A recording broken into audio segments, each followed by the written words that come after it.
Hey folks, Lester here. Standing outside the cow pasture.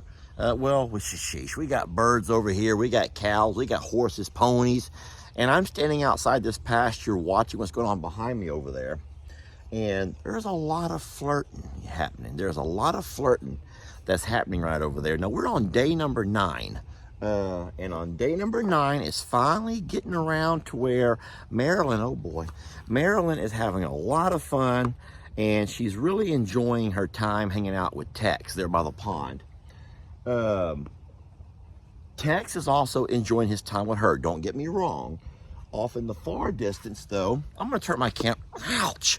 Let me just turn my camera around. First of all, y'all say hi to the birds. They are really wondering why we're not focused on them. Why it's all been about the cows lately. No one wants to see a bunch of silly cows. They don't get that for anything. Why we'd ever want to look at cows and not them. But I'm going to turn my camera around. We're going to talk more about what's going on here. All right, so it is day number 9 of band camp. And sometimes it takes a little bit of time for everyone to warm up to each other. You all know how it is. You go to a gathering, you meet people you've never met before, and you just kind of want to take a little time to get to know them. And sometimes during the course of those couple of days or weeks or a month or whatever it is, you begin to find things that you like about each other. And so as of right now, you can both see they're in the distance. If you can focus in the distance, if we can focus on them, not on, ouch, not on, we're not gonna focus. Okay, there, hope you're happy. Hope you're all happy. If you can focus on what's going on over here, we see a whole lot of playful flirting going on. Now, it's getting to the point now where they're actually allowing each other physical contact. I am backing up because I'm not allowing physical contact. I want you to respect my personal space. And it's almost impossible to do anything around these darn birds because they don't understand personal space. Looky there in the distance, though. So, it's nature, my friends. It's nature. And no matter how you go about your dating game, I'll just call it the dating game. Every single one of us have a different... Every single one of us have... I can't focus. Every single one of us have a different, let's just say, game that we play. The way that we go about doing what we do to do what we do. Okay? That probably makes no sense to anybody. But what I've noticed here is a really neat progression. You know, when we first got the heifers here, and there was a lot of, tension between Santana and Tex and all that was going on. And then it ended up to where after the course of about 3 or 4 days, you all seen the videos, that Santana began to be more accepting of the ladies being here, even giving them jobs like babysitting.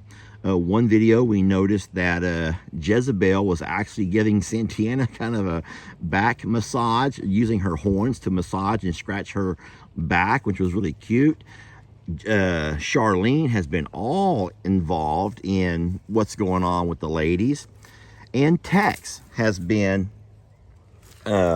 excuse me, give me a moment here. I haven't left her today. She's like, Daddy, how dare you? I've guarded the property all night long, and you walk out and don't even say hello. Now, so my attention has been drawn over here. But now we've gone far enough to where, even though Tex has been kind of following her around, we talked about the fact that sometimes it is possible for a bull to put a heifer into heat. And so Texas found her to be quite attractive. And guys, I'm just going to say it. Ladies, and be mad if you want to be mad, but you can also say, you know what, Lester's right. Some men have the power to break you down. No. I don't mean it in a bad way. I'm not trying to be negative. But persistence pays off is another way we could say it. Sometimes persistence pays off. Ladies, can you be honest for a minute? How many of y'all have had a man pursue you, and at first you had no interest whatsoever? But gosh darn it, if he didn't just continue to be persistent and continue to find ways to make you smile or make you laugh or make you at least feel something, even though you had no initial desire at all. Please leave me alone. Let me make my video. Oh, next thing you know, you may end up finding yourself actually contemplating the idea of, okay, well, you know, what if? What if? Just how bad could it be? You know? And then, heck, how many of y'all have turned around and now you say, Lester, I'm going to admit, we've been married for 25 years. I couldn't stand his ass at first. He was so cocky and thought he was all that, and he was a womanizer, he was a this, he was a that, he was a no-good drunk, he was a no-good gambler, you know, whatever you thought of him at first. And now, guess what? You turn around and you look at there, and there's that man snoring in bed there beside you, and you're like, gosh darn it, he freaking did it. He did it. He won me over. That's what I want to hear about, y'all. Let's not make the stories about anything negative. Let's have some fun in our comments. And I want to hear about your experience with persistence paying off. Because even though we're not going to actually video any act, I will obviously video the act and send that over to Mr. Ricky and Miss Laura, Longhorn Laura. Guys, you already know what's going to happen here. You already know what's going to happen here. And I'm telling you right now, from this, the way they're moving, this is not, this is something that was kind of funny. A lady in my school, middle school I taught at, you know, middle school kids by around the age of, you know, 14, 15, 8th graders, 9th graders, they start to show more affection. They start finding ways to where no longer holding hands is not enough. Pecking each other on the lips is not enough. You know, walking down the hall, rubbing elbows and whatnot is not enough. At some point, they start making it obvious that they have more interest in each other. And this here teacher, old lady, man, she was an old lady. She could have retired 20 years ago, and she kept teaching because she loved her job so much. But she'd stand in the hallway during transitions when kids were moving from hall to hall, class to class, and she would say, y'all better keep it Christian. Keep it Christian, she'd tell them. Keep it Christian. I thought that was the funniest thing. And then she, whenever they would stop at a classroom and they would hug each other, she goes, side hug it. You're side hugging or you ain't hugging at all. And so she taught them the art of the side hug, meaning that you don't hug face to face to where body parts touch, you know, where body parts begin to align, because that could be dangerous, y'all. I don't know why I'm giggling, because these guys are so intrigued by this story.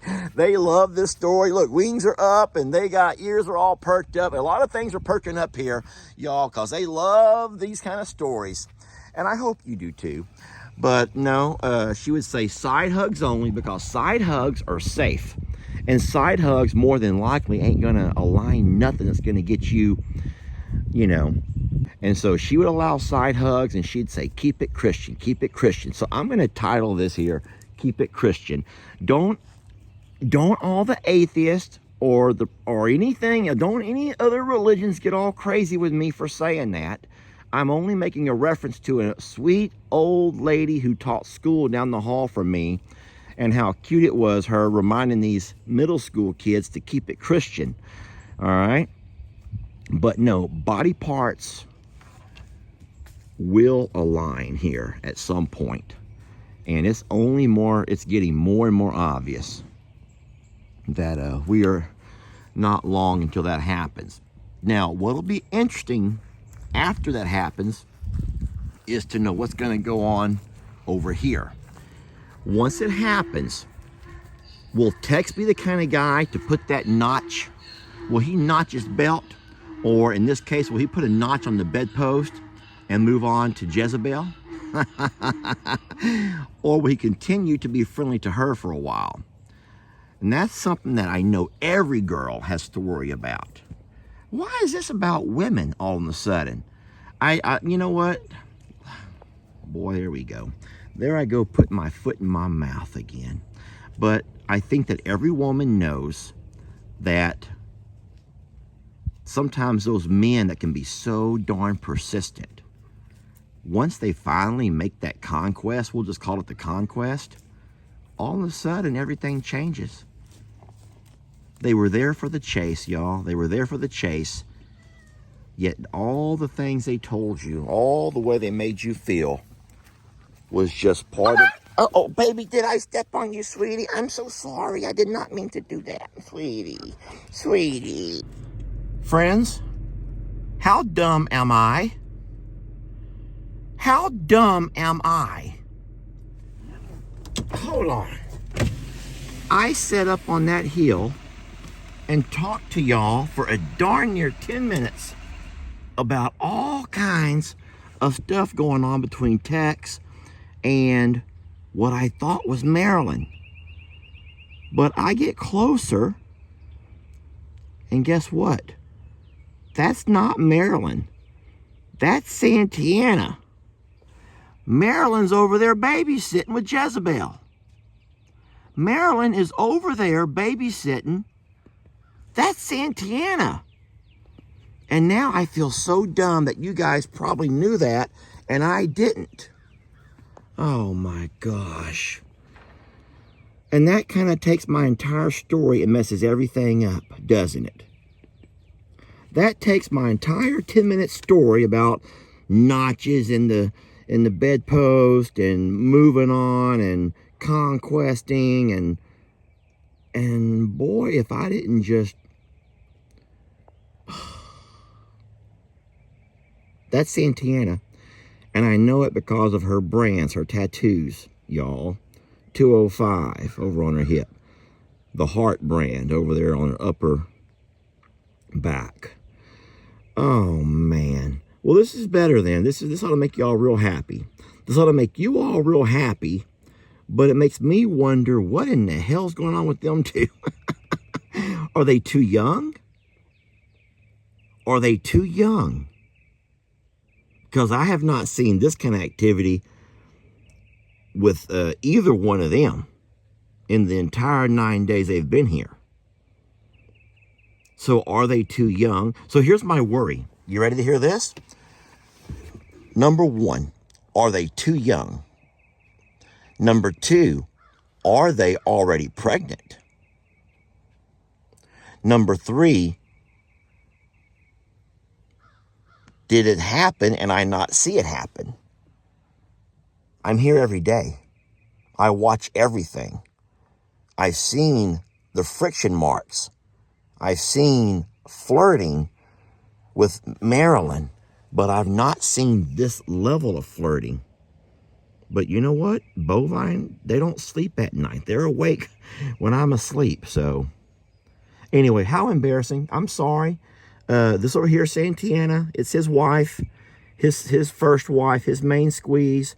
And I guess she's had enough. She's like, you know what? This reminds me of a song. This reminds me of a song. Hold on. Late at night, we went for a drive. We were miles away. I asked, who's on your mind? You said, nobody. Nobody. Okay, so your nobody called today. She hung up when I asked her name, and I wonder if she thinks she's being clever. Here we go. Will you say nobody's after you? Here we go. If that is what you say is true. Favorite part. I can love you like nobody can. Bump, bump, even better. Bump, bump, bump, bump, bump, bump, bump, bump, bump, bump, bump, bump. Yeah, so that over there might be nobody.